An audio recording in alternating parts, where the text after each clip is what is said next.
Muito bom dia, muito boa tarde, muito boa noite aos nossos aqui queridos telespectadores deste canal de opinião, canal aqui Jucano, em que eu falo aqui sobre o mundo como um todo. Hoje estou gravando no domingo, eu tento fazer aí os vídeos para postar semanalmente, a gente tem bastante coisa. E hoje é em áudio, tá? Hoje o formato é áudio, basicamente por um simples motivo.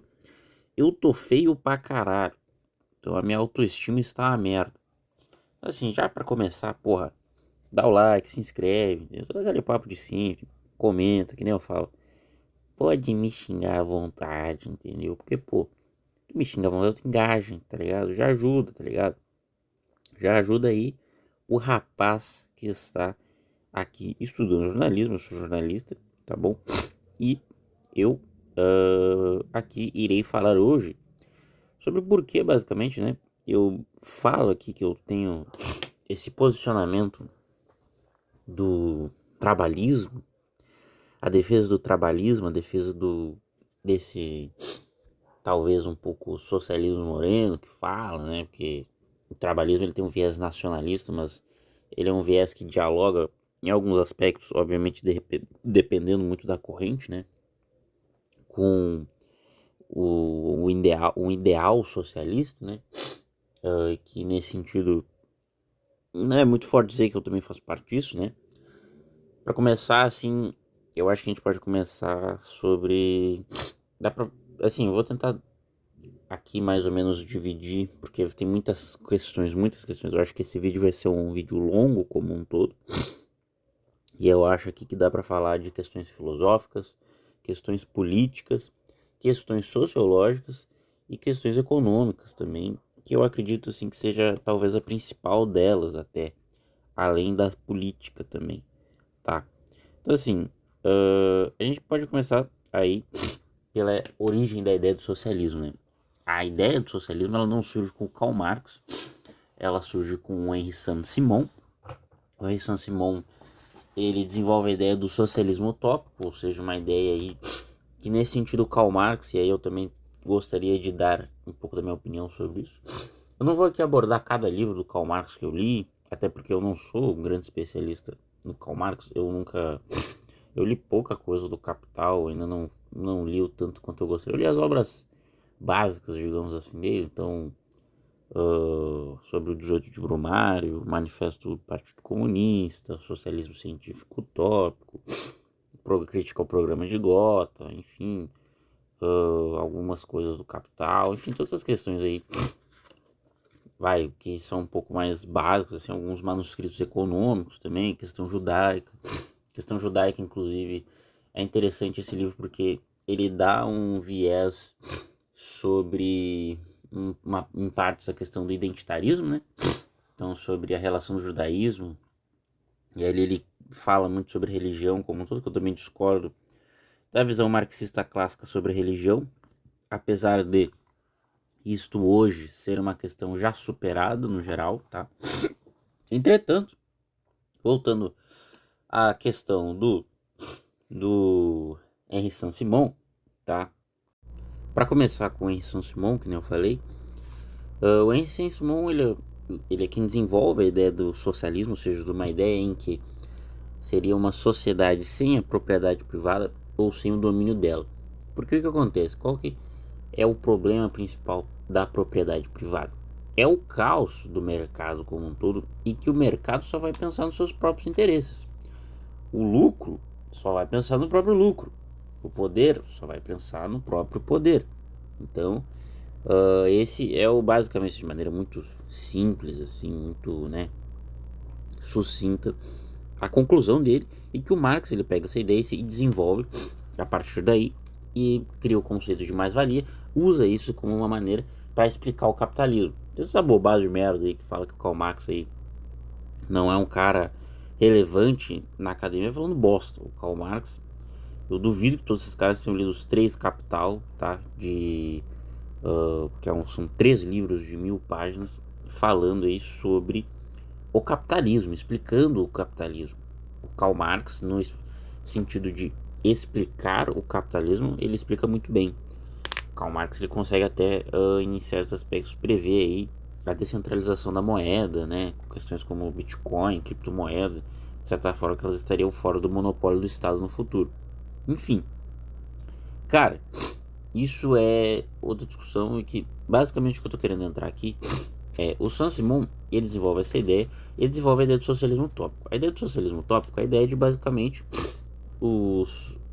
a sociedade, a elite daquela sociedade, iria aderir a esse projeto de sociedade uh, socialista por simplesmente ver que estaria ajudando o coletivo. O que o Karl Marx fala, e aí nesse sentido ele tem razão, é que isso não vai acontecer e que é necessária uma revolução, e nessa revolução é preciso a ditadura do proletariado para assim implementar uma verdadeira democracia. Aí por si só, tá, já tem erros, ao meu ver, muito evidentes, muito grotescos, tá, muito assim, o próprio conceito, não, nós vamos, assim, daí, aí por sua vez, tem vários debates, assim, em torno disso, porque que de novo, que nem eu falei, Karl Marx ele tem essa ideia e aí, portanto, existe o socialismo científico, tá, a partir daí começa a existir o socialismo científico. Com o socialismo científico surgem os movimentos, né, toda aquela coisa, foi aí uma ideia muito difundida na Europa como um todo, e assim, é um fantasma muito forte naquela época que apesar da esquerda, né, do campo social-democrata, por exemplo, da Alemanha pré-nazista, ser muito forte, ainda assim, né, não era comunista propriamente. Enfim, o que acontece, por exemplo, são dois autores, por sua vez, que justamente pegam esse aspecto que ele fala da ditadura do proletariado, ou seja, da concentração de poder, como que seriam quais, né? O Bakunin, que é um filósofo que pessoalmente me influenciou muito na minha vida, tá? É um filósofo anarquista que desenvolveu a ideia do anarquismo e que ele tem um debate muito interessante sobre a moralidade do Estado e que é outra discussão que eu quero entrar, porque em parte eu concordo muito com o anarquismo, tá? Mas, por uma questão pragmática, eu acho que o anarquismo acaba se tornando algo inviável. Mas não é aqui o foco da discussão. O foco aqui da discussão é Bakunin, ele diz, você aí, o Karl Marx, tu aí que tá querendo uma ditadura do proletariado, no fundo, vai concentrar o poder na parada e não vai trazer o socialismo como de fato se pretende, ou essa democracia verdadeira, no caso, né? Essa democracia de verdade, que estaria o trabalhador no protagonismo da sociedade, e que nem eu falei anteriormente, o Karl Marx acabou desenvolvendo essa ideia da mais-valia, ou seja, o que seria a mais-valia, tá? Só para eu acabei não explicando anteriormente. Por que eu estou dando toda essa introdução? Para poder explicar aqui depois os pontos que eu discordo em si.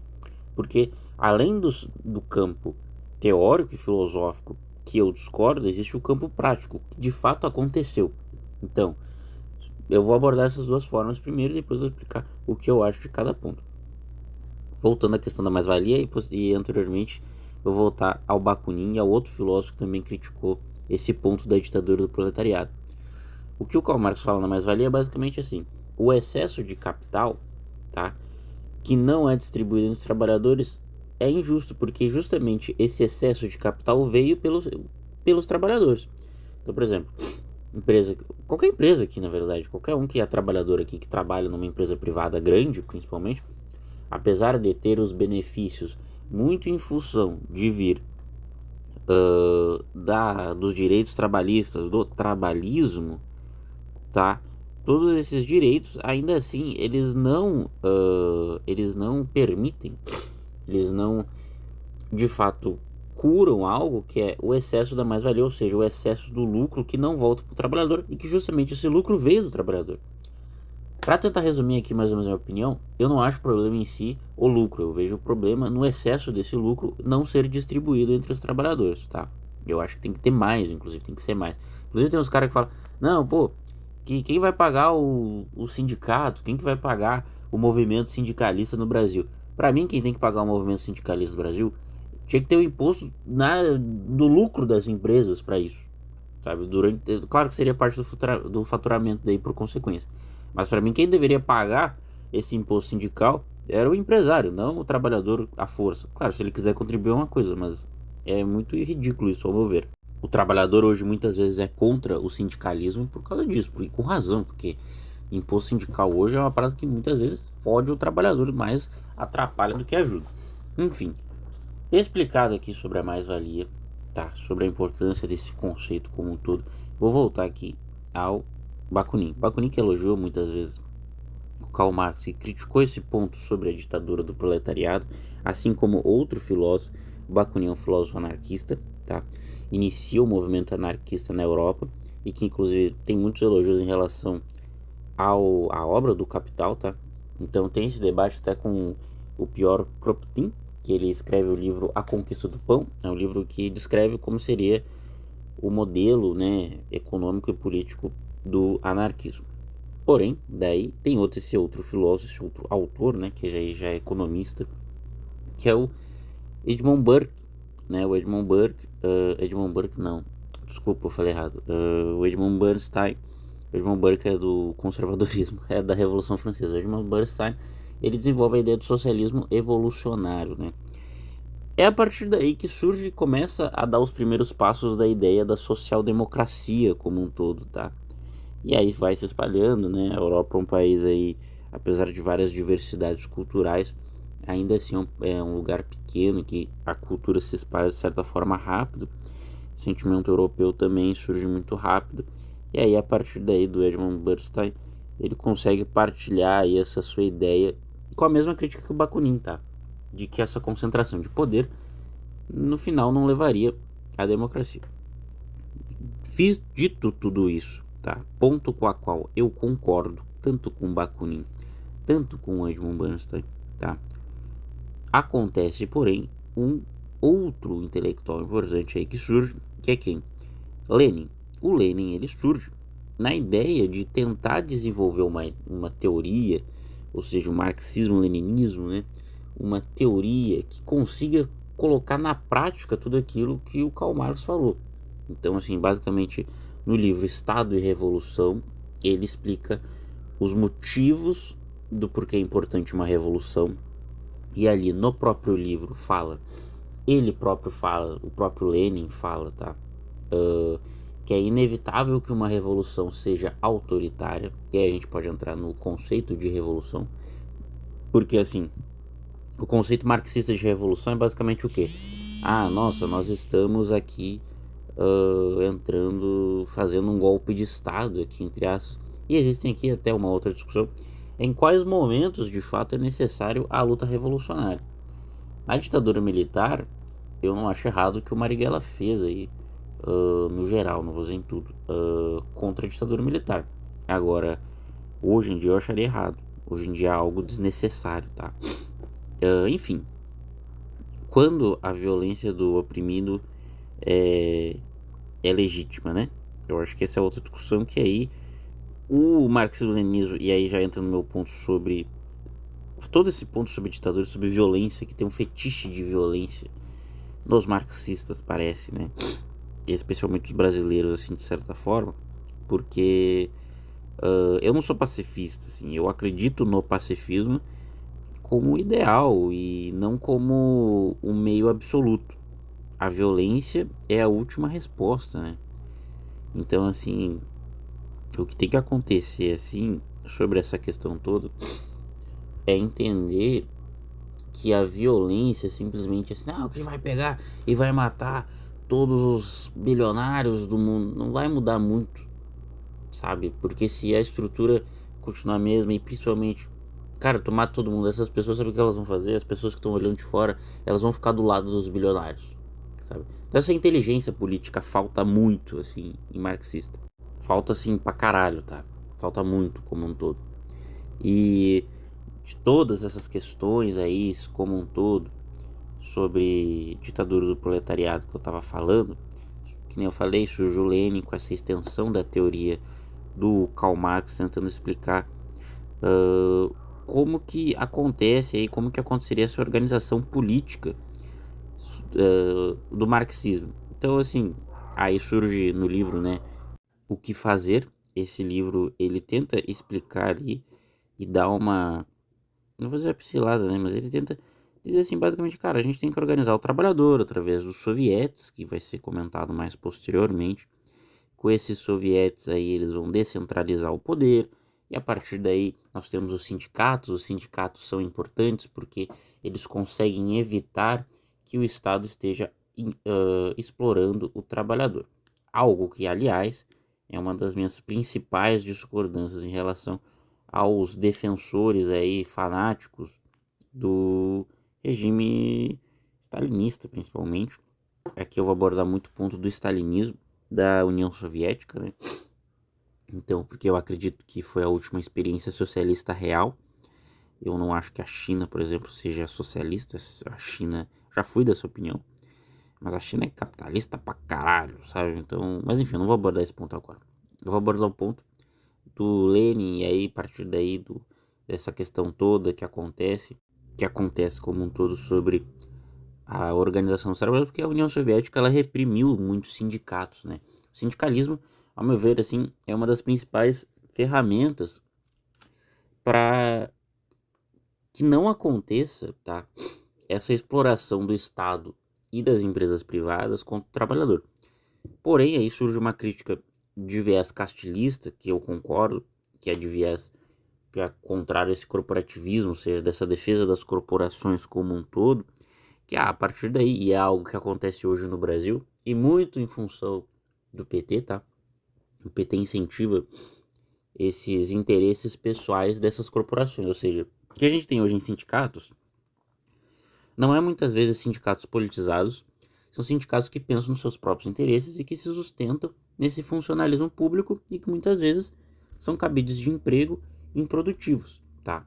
E aí, nesse sentido, a gente tem que, aí eu já vou discordar dos progressistas, já tá entrando em outro ponto, que é tipo assim, tem muito progressista vagabundo aí que entra falando, não, porque eu não posso, eu não quero trabalhar, deixa de ser vagabundo, porra.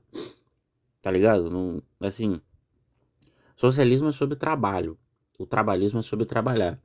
Aqueles que hoje não têm as condições e as chances de terem o trabalho, têm o direito a tê-lo. Todo mundo tem o direito e a obrigação de ter o trabalho, com que seja feliz também. Então, assim, todas as questões todas que eu tô falando aqui, do progressismo especificamente, às vezes tem uma esquerda socialista progressista que fala, eu não quero trabalhar, é porque o capitalismo explora. Muito pelo contrário, o socialismo também explorou muito o trabalhador. O socialismo sufocou o trabalhador muitas vezes. O socialismo explorou o trabalhador tanto quanto o capitalismo. Então, nesse sentido que eu acabo ficando com um posicionamento nacionalista e de viés trabalhista, porque justamente eu reconheço na história do Brasil que foi o trabalhismo que mais trouxe sucesso na história do Brasil, que trouxe o salário mínimo, férias, a CLT como um todo principalmente, trouxe aí, porra, Petrobras, Eletrobras, BNDES, sabe? Um monte de coisa, tá ligado? Tem coisas que são importantes para o desenvolvimento econômico do Brasil como um todo. E aí, nesse quesito, só para voltar ao ponto do socialismo, que explora também o trabalhador, tanto quanto o capitalismo, o socialismo ele acaba aí por fim com a ideia do stakhanovismo, né? A ideia basicamente aí de um mineiro que teria feito recordes espetaculares, assim, recordes assim máximos de produtividade que fariam com que isso se tornasse uma ideologia do governo da União Soviética para que todos trabalhassem. Ele se tornou um ícone, né, um ideal. Só que muitas vezes o que acontecia era a ideia, basicamente, de impor aos trabalhadores metas irreais de produtividade. Essa ideia como um todo foi feita no início, principalmente, do socialismo real soviético, tá? O stakhanovismo ele surge com essa ideia aí de iniciar o processo socialista real na União Soviética, tá? Inicia esse processo inicial do socialismo real, tô sendo repetitivo aqui, mas e que acaba explorando o trabalhador, entende? Então assim, quando a gente fala do socialismo, ele tem pontos positivos.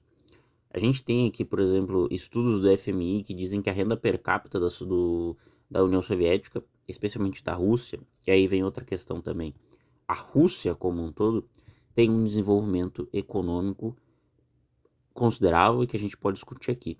Os restos dos outros países, ou seja, os países do leste europeu que sofreram com o social imperialismo, também forma de imperialismo, assim como no capitalismo, não tiveram esse sucesso econômico da mesma forma que a Rússia teve.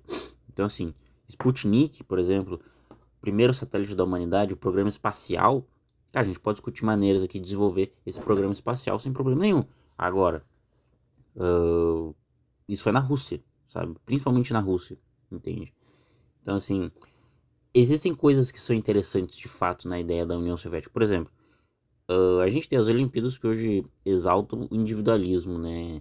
Agora, a União Soviética tinha a ideia das próprias Olimpíadas, que era a ideia de desenvolver um torneio próprio chamado Espartacus. Espartacus foi um dos escravos que se, assim, revoltou-se contra o seu dono, né? É uma história bem interessante do Império Romano. Enfim, eu não vou entrar muito em detalhe porque não vem ao caso aqui também, senão eu já fico muito prolixo. Mais do que eu já sou.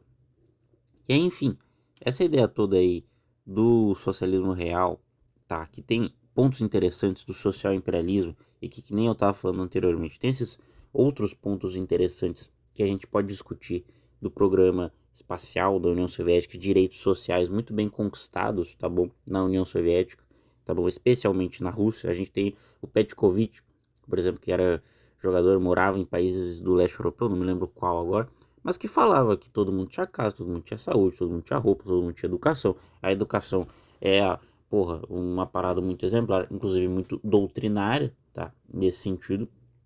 E aí a gente pode entrar em outra questão também em relação à educação, e já linkando aí com outros pontos de doutrinação, né? Que a gente tem o jornalista Gareth Jones, que é um jornalista inglês, jornalista que ele basicamente expôs o caso do Holodomor sobre a questão da Ucrânia, né, que tem essa relação conflituosa, especialmente hoje, com a Rússia. E aí, o que acontece no geral é basicamente que, assim, o Gareth Jones tem uma crítica em relação a isso, que é quanto a falta de desenvolvimento de pensamento crítico lá como um todo. Então a gente vê, assim, muitos alunos, assim, repetindo conceitos marxistas de economia. O próprio livro do Stalin não é um livro muito bom sobre socialismo, tá? Sobre o programa socialista. Vários economistas marxistas criticam o Stalin por isso, tá? E aí já vem aquela questão toda do stalinismo, do autoritarismo contra o Trotsky, né? Aí daí já não é tanto do Stalin, mas também o autoritarismo da União Soviética com Tarkovsky, por exemplo, que é um cineasta, por exemplo.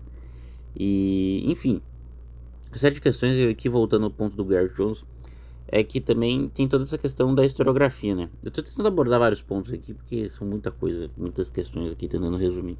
A historiografia também socialista é muito confusa, tá? E é basicamente de vários e vários marxistas, se não mentindo, tentando diminuir os erros que os marxistas leninistas, né, que os líderes socialistas cometeram, em conjunto com uma direita, uma extrema direita, aumentando muito os erros dele, tá? Então tem gente falando aí que, porra, o Stalin matou mais que o Hitler. Caralho, cara, o Hitler, ele criou uma indústria de matar pessoas, o seu filho da puta. É diferente, cara, não é, sabe, é totalmente diferente. São genocidas? Sim. São ditadores? Sim. Mas caralho, o Hitler, ele tinha uma indústria de matar pessoas, ele, porra, é totalmente diferente, sabe? Não é a mesma coisa, entende? O Holocausto, eu lembro que eu tinha um professor meu, até judeu inclusive, que me deu aula falando que a escravidão de fato foi o maior genocídio da história. Em números absolutos, ok, beleza. Mas assim, alguém fazer o que o Hitler fez em mais ou menos aí 5, 6 anos, né, no período das guerras. Aí ele entrou, se não me engano, no poder em 36, ficou até 45, final da guerra, então aí uns 9 aninhos mais ou menos, em que ele fez uma indústria de matança, porra. E não só dos judeus, de gay, de negro, enfim, de deficiente, whatever. Vocês entenderam. Então, para mim, essa comparação sobre Stalin e Hitler, por mais que, de fato, ambos fossem ditadores, ainda assim, para mim, não existe, porque justamente o Hitler industrializou a morte. O Stalin já não. O Stalin, ele fez uma limpeza étnica, que também a gente pode estar discutindo aqui. E aí vem outro fator, que é muitos marxistas aí dizendo, não aconteceu, não sei o que, porra. Aquela treta com o Jones Manuel, com o Thiago Braga amassou o Jones Manuel. O Thiago Braga deu uma lapada seca, assim, tá ligado? cara botou pra deitar o Jones Manuel, entendeu? Botou pra rebolar pros cria o Jones, e foda-se, tá ligado? E não tem o que fazer, porra. E aí vem o dogmatismo também dos marxistas, especialmente de se acharem científicos. E aí vem uma outra discussão, que é uma discussão epistemológica, entendeu? Que é um assunto complexo pra caralho, que é de epistemologia, que aborda Kant, aborda Descartes, aborda, enfim, coisas, um monte pra caralho, entendeu? Então, nesse sentido, o Karl Popper também, que é um filósofo que fala sobre a ciência, e pra mim ele exemplifica muito bem, assim, nesse ponto eu sou liberal pra caralho, assim, em relação aos marxistas, porque o marxismo ele se propõe tanto como algo científico, né, na dialética científica, a ciência está do lado do trabalhador, e assim, caralho, como é que tu me diz que a ciência está do lado do trabalhador, sendo que o stakhanovismo explorou trabalhadores, a segunda Constituição Soviética proibiu a liberdade sindical, assim como no fascismo, ou seja, existiam sindicatos, mas eles eram todos mandados de forma governamental, assim como inclusive no líder trabalhista com a qual eu reivindico o legado positivo dele, Getúlio Vargas. Isso também aconteceu, eu não sou cego nesse sentido. E aí também veio outra crítica minha, que é: caralho, vocês têm um cara que vocês podem reivindicar coisas interessantes, tá bom? São líderes socialistas ao longo do mundo, da história. Mao, Stalin, Fidel Castro, enfim que seja, whatever, líderes socialistas aí como um todo. E vocês reivindicam absolutamente tudo. As partes boas, que a gente pode estar discutindo, e partes horríveis, como o Holodomor. Então eu, pessoalmente, me considero alguém getulista. Mas eu não reivindico, por exemplo, como o Aldo Rebelo, com a qual já critiquei algumas vezes aqui nesse canal, que o legado negativo dele, sabe, autoritário, de ser conivente com o golpista. Então, assim, nesse sentido, o marxista, ele parece às vezes que não pensa, e às vezes pensa demais, e pensa tanto que chega ao ponto, outro ponto com a qual eu também sou crítico, que é o sectarismo. Todo marxista é muito sectário, e por ser sectário, todos eles querem se matar, todos eles querem se odiar profundamente, e aí por fim nunca se unem, por haver tantas discordâncias, tantas diferenças, tanta divisão, nunca se unem em prol de nada e não lutam por nada no final. Então assim, no final não mudam porra nenhuma. Então assim, a quantidade de partido comunista pequeno que a gente tem, porra, caralho, coisa pra caceta, sabe? Inclusive partidos estes que se propõem a não serem vencedores de eleições burguesas, se propõem a serem organizadores da classe trabalhadora, que nem isso fazem, porque justamente tem uma burocracia imensa todos eles. E esse é um ponto aqui importante comentar. O socialismo é extremamente burocrático. E aí está um ponto de discordância minha muito relevante, muito principal aqui. Que é em relação à burocracia. O mercado, mesmo com todos os defeitos, com os quais muitos deles, os marxistas, estão certos, ainda assim, ele consegue lidar com o caos do mundo, tá? Assim, é interessante isso. Porque o Juca se diz alguém socialista? Eu não me importo de ser chamado socialista, eu sou trabalhista, mas eu não me importo de me dizer alguém socialista, porque eu concordo com o economista Joseph Schumpeter de que o capitalismo vai ser superado. Eu acho que a propriedade privada vai ser superada, eu acho que a propriedade privada vai acabar. Assim como o conceito de Estado, talvez no futuro, com essas grandes corporações, né, que estão aí tomando. Mas enfim, isso é outra discussão. Enfim, meu ponto todo aqui é... eu realmente acho que o capitalismo vai ser superado, não sei pelo quê. Não vai ser por esse socialismo real, esse socialismo stalinista, marxista, né, com a qual eu discordo bastante. Tem outras questões que a gente pode entrar por corrente aqui, do trotskismo, do maoísmo, do marxismo-leninismo, enfim. O trotskismo é extensão da corrente teórica do leninismo, enfim. Para voltar ao ponto todo, burocratização da economia é uma parada de merda.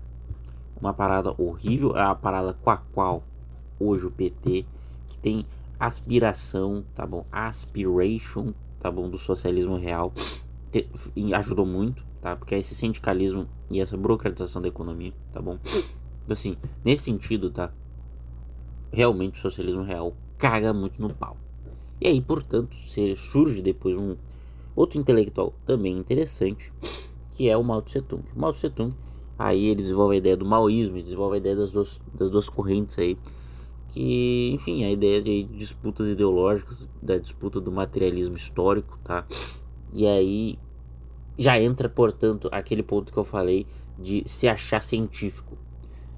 Teoricamente, essas conclusões finais políticas de ciências humanas aí seriam conclusões científicas para o marxismo, porque também, assim, a ciência humana é obviamente uma ciência, mas a filosofia ela não é ciência, entende? Filosofias políticas não são científicas, porque elas não são objetivas como a ciência. Elas até podem usar de dados, de, enfim, ciência, de estatística para serem científicas, mas como um todo, no geral, elas não costumam ser puramente científicas, materiais. Elas são muito do campo das ideias ainda, sabe? Então, nesse sentido, o marxismo, para mim, ele erra muito. E ao fim, ele se torna só uma religião extremamente dogmática. Não somente isso, tá bom? E então, portanto, tá bom que eu estava falando todos esses pontos científicos aí e de burocracia, que nem eu falei, a burocracia. Eu tive que pausar aqui, tá? Porque, pô, começou uma barulheira enorme em volta e eu fiquei com medo de dar balaio. Enfim, em relação ao ponto de ser algo dogmático, que nem eu falei, e de tentar ser algo científico, eu acredito que já esteja muito esclarecido aqui por várias vezes em que errou. Então, posso citar de exemplo aqui, que nem eu falei, o assassinato da União Soviética com o Trotsky e também o próprio, que aí o Stalin diz, mas tá certo, o que? Cara, isso é um crime, não importa, é crime. E aí também, e aí a própria censura ao Tarkovsky, que era um cineasta aí da União Soviética que foi censurado. Tem outros escritores também que sofreram aí censura. Enfim, justamente nesse dogmatismo. Em relação à burocracia, a burocracia como um todo estatal, soviética principalmente, eu acredito que tenha sido a crítica do Trotsky à União Soviética é muito válida, tá? O que ele fala basicamente é que, e ele já vem com essa ideia de desburocratização da economia. Eu não vou comentar aqui muito sobre o trotskismo, porque o trotskismo em si nunca chegou a ser um projeto socialista, tá? Nunca chegou a ser algum tipo de projeto socialista como um todo. Então foda-se, caguei. Desculpa os meus amigos trotskistas, eu já fui aí simpatizante do trotskismo, tá bom?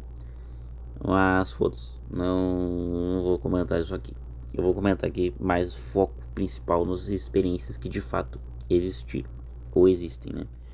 Em relação aí, a crítica do Trotsky à União Soviética é de que a burocracia stalinista, a burocracia estatal russa, ela seria tão grande que criaria um novo tipo de elite. E aí, por fim, para que essa elite se mantenha no poder, no fim de tudo, eles teriam que criar de volta a propriedade privada e o capitalismo na Rússia. O que eu concordo.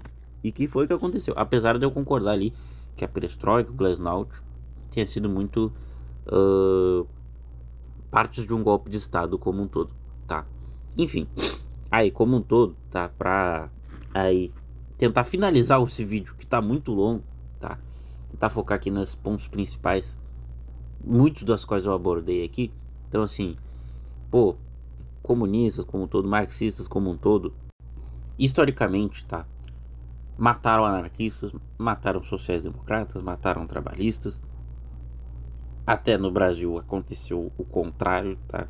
De um governo que, ao meu ver, na verdade, era castlista, positivista, o que eu acho que é o Aldo Rebelo, eu acho que ele é positivista, não acho que ele é trabalhista. O que eu também acho muito ruim, o positivismo. Enfim, matando aí comunistas, né? Que eu acho errado pra caralho. Apesar de ter dado anistia a Luiz Carlos Prestes, ainda assim, eu acho errado o que aconteceu da história do getulismo, enfim, no Brasil.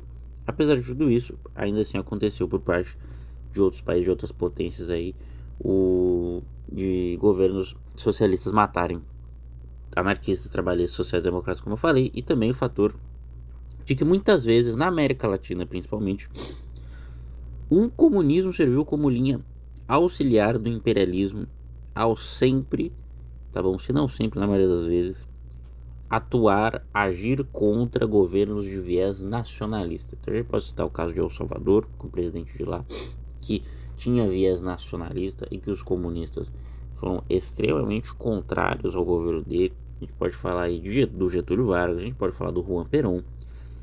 Aí em alguns aspectos um pouco menos, mas em certos aspectos também com o Salvador Allende no Chile, menos, tá? Bem menos, mas ainda assim era muito crítico, porque, não sei o que, ele estava sendo reformista, e esse é outro aspecto, a esquerda socialista do Brasil tem que ser reformista também, tá? Eu não vejo sentido em alguém aspirar por uma revolução, sendo que não aspira por aquilo que está mais perto a curto prazo, sabe?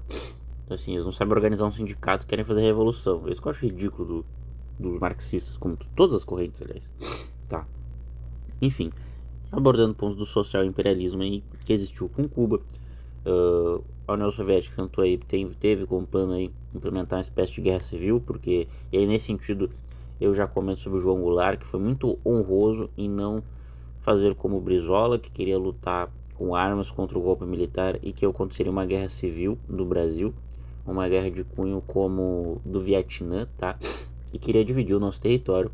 E aí também outro aspecto, o comunismo ele não é muito nacionalista, o comunismo esquece muitas vezes da questão nacional, mas um dos documentos aí do Partido Comunista Brasileiro era dividir o Brasil em 4 territórios, estavam deixando o norte para os índios, deixando aí uma parte aí para os negros e mulatos, outra para o sul, enfim, em 4 partes aí, e sim, é ridículo, tá? Essa falta de nacionalismo, de questão nacional como um todo, tá? Muitos, inclusive, tá bom, marxistas erroneamente reivindicam uma CLT hoje que é atrasada e que erroneamente também não reconhece que a CLT era o avanço necessário para a época. Mas enfim, o ponto todo não é esse. O ponto aqui que a gente pode comentar é em relação, quer dizer, o ponto é em partes isso também, né? Mas não é só isso, é vários pontos aqui que eu comentei de violência, fetichização dessa violência, relativização de direitos humanos, censura, autoritarismo, que eu acho que são os pontos mais óbvios, questão aí do social imperialismo, essa falta de gestão, essa falta de organização política, né, censura contra corporações, sindicatos aí, sectarismo muito grande, essa proposta em tentar ser científico, e aí vem do ponto de vista econômico, que é o ponto de vista final, com a qual eu gostaria muito de abordar aqui, e que aliás, tá bom, eu vou abordar o ponto econômico, mas eu só gostaria de dizer o seguinte: muitos dos marxistas que hoje falam que não existia social imperialismo da União Soviética, olhe para o voto de Stalin, tá bom, sobre a criação de Israel, ok? Tá bom? Não foi um voto contrário, foi um voto bem favorável aí, tá bom? Enfim, voltando aí ao ponto econômico, o que a gente pode falar aí, tá bom, é do titoísmo que reivindicou aí as cooperativas e reivindicou também essas formas diferentes de autogestão para fazer a sua economia e foi um dos primeiros países a participar dos países não alinhados aí, do movimento dos países não alinhados e que, enfim, em relação a isso como um todo, tá? Que nem eu falei, de todos esses pontos que eu falei, da historiografia, da ciência, da filosofia, a economia para mim é um dos principais. Além da questão do imperialismo, que o imperialismo para mim ele é um problema do direito internacional, não é um problema de formas de governo especificamente. O social imperialismo na África foi muito forte também. E aí, da economia, a gente tem essa falta muitas vezes dos países socialistas de economia solidária, de autogestão, tá bom? De cooperativas, de uma economia estatal forte que não seja explorando o trabalhador, tá bom? Uma economia em que de fato tenha sindicatos com liberdade sindical de fato, que nem eu falei, e também, por fim, confederalismo democrático, democracia direta, algo muito difícil de ver aí nos países socialistas. Os soviéticos eram todos aparelhados, sabe? Era todos aparelhados, assim como no governo Vargas, os sindicatos, ou no Mussolini do fascismo. E aí, a própria questão da mais-valia, que eu acho que o problema não é o excesso do lucro. Quer dizer, eu acho que o problema é o excesso do lucro, não o lucro em si, tá? Só pra deixar claro. O problema para mim É o excesso do lucro e não o lucro em si. O excesso do lucro que não é distribuído entre os trabalhadores. Eu acho, pessoalmente, eu concordo nesse ponto que eu acho injusto. E aí eu concordo com os marxistas nesse ponto. Enfim, eu acho que em 40 minutos eu consegui abordar tudo que eu queria. Eu consegui falar bastante coisa, tá bom?